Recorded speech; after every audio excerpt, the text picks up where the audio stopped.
You didn't know what was in the bag. That's the thing nobody believes later, when the story gets told in whispers across Culiacan. Nobody believes the part where you just found it. But you did.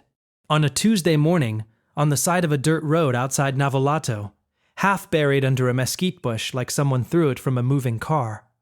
A black duffel bag, military grade, zipper still sealed. You almost walked past it. You almost did. But you're 23 years old and you work double shifts at a tire shop for 800 pesos a day, and your mother's dialysis machine needs a new filter that costs 3 times your weekly salary. So you pick it up. You don't open it on the road. You're not stupid. You carry it to your truck, drive 3 kilometers, pull behind an abandoned grain silo, and unzip it in the shade. 3,200,000 American dollars, banded and wrapped in plastic, stacked with the specific neatness of people who count money the way other people count seconds. Precise, automatic, unconscious. You sit in the dirt next to your truck for a long time. You don't feel what movies tell you you're supposed to feel. No euphoria, no adrenaline. What you feel is the specific cold weight of a door that has just opened in front of you, and you cannot tell if it leads somewhere or if it's just a wall painted to look like a door. You know what this money is. Everyone in Sinaloa knows what this money is. It doesn't come from banks. It doesn't come from businesses. It comes from the specific economy that runs underneath the real economy, the way roots run underneath soil. Invisible from above. The only thing holding everything up. You make one mistake. You tell your cousin Beto. Not because you trust him, because you're terrified, and terror needs a witness. Beto is 26, unemployed, and has the specific combination of ambition and stupidity that in Sinaloa has a very short life expectancy. He listens. His eyes do the thing eyes do when they calculate. You see it happen in real time, and you know immediately that you've made an error you cannot undo. He says, don't worry. He says, nobody saw you. He says we split it and disappear. He says all the things people say in the 11 minutes before everything collapses. By Thursday morning, someone who heard it from someone who heard it from Beto has whispered the right word into the wrong ear, and the wrong ear belongs to a man named Chueco, who works for the plaza, who reports everything. Because in Sinaloa, information is the only currency that never devalues. They come for you on a Friday, not violently, not at first. 2 men in a clean truck, polite the way pressure is polite before it becomes rupture. They tell you someone wants to talk. They say it the way you say it. When the someone has enough people that the word no requires a specific kind of courage you're not sure you have. You get in the truck because the alternative is getting put in the truck. There's a difference, and it matters for about 30 seconds, and then it doesn't matter at all. They drive you 40 minutes into the hills to a ranch that doesn't appear on any map, through 3 checkpoints staffed by men who look like they were assembled for the specific purpose of making other men feel small. The main house is clean. Tile floors, a ceiling fan turning slowly, the smell of coffee and something underneath the coffee that your nervous system identifies before your brain does. The man sitting at the table is not what you expected. He's in his 40s, compact, the kind of man whose stillness costs something. Like he learned a long time ago that motion is expense, and he conserves everything.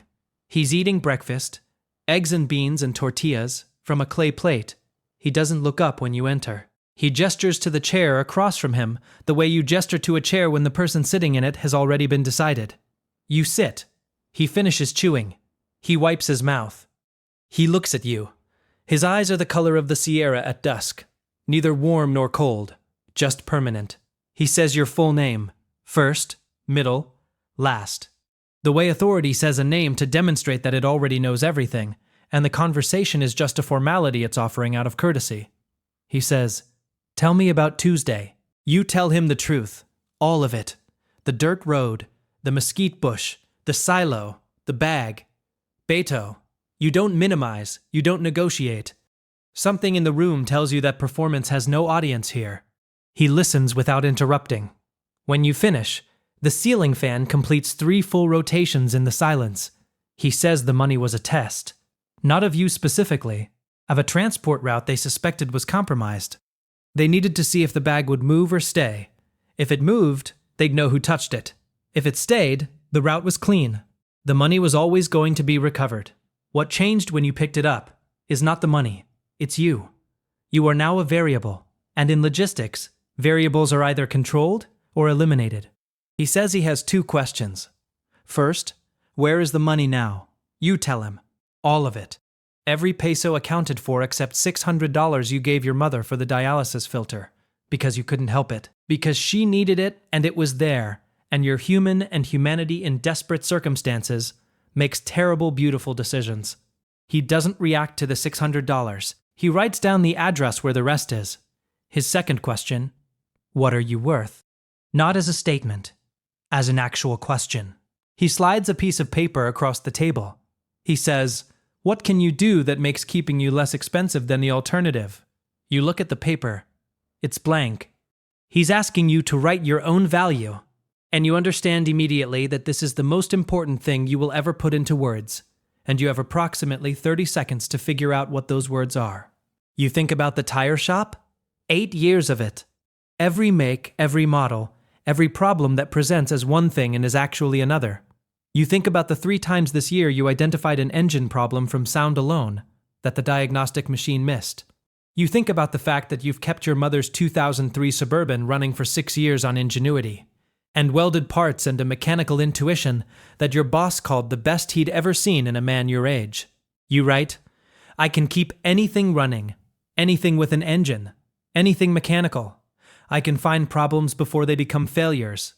You slide the paper back. He reads it. He reads it again. He looks at you differently. Not warmly, but with the specific attention of a man who has just recalculated something. He says, we have a fleet. 47 vehicles. They move things when they break down at the wrong time in the wrong place. People die. The last mechanic I trusted retired 4 months ago. The one before him was skimming parts and selling them in Hermosillo. I need someone with eyes that don't look for exits. He offers you a choice. Not a real choice. The geography of it is false. The walls are still walls. The men outside are still outside. But he performs the courtesy of framing it as a decision. You can go back to the tire shop. The money is already recovered. Beto will face his own conversation separately. And you'll spend the rest of your life in Navolato wondering when a clean truck is going to pull up outside and whether that Tuesday finally caught up with you. Or you can work here. Fix the fleet. Be useful. Be the kind of variable that gets controlled instead of eliminated. You think about your mother, the dialysis machine, the photograph of your father you've never seen because he left before you were born, and your mother doesn't keep photographs because she says photographs are just proof of absence.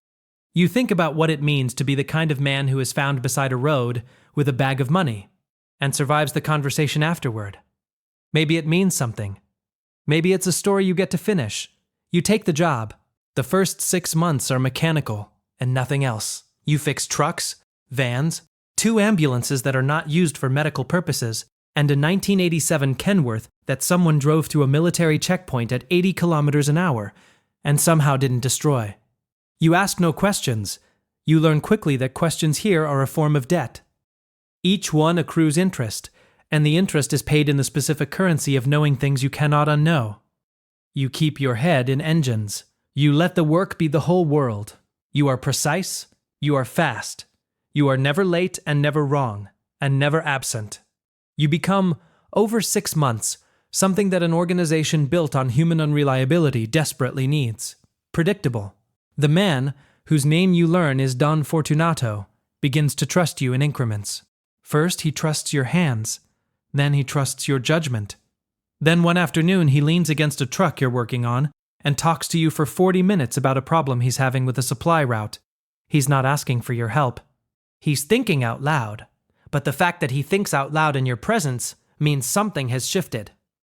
You are 9 months in when Beto finds you. He looks like a man who has been taught something in the specific language that leaves no permanent marks but rearranges everything underneath the skin. He's alive, which surprises you.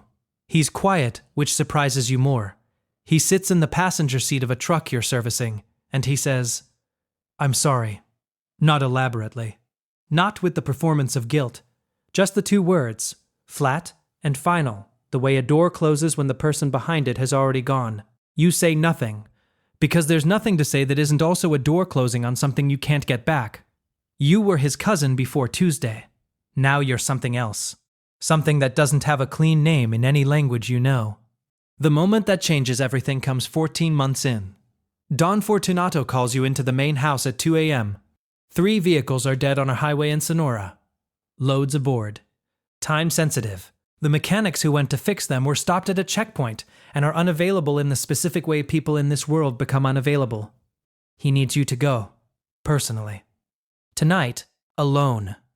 He's looking at you the way he looked at that blank piece of paper. Calculating. You say yes before you've finished thinking, because you understand now that yes, said quickly and without hesitation, is the language that buys you more mornings. You drive 4 hours north. You fix all 3 vehicles in the dark on the side of a highway, with a headlamp and tools you know the way you know your own heartbeat. You're back before sunrise.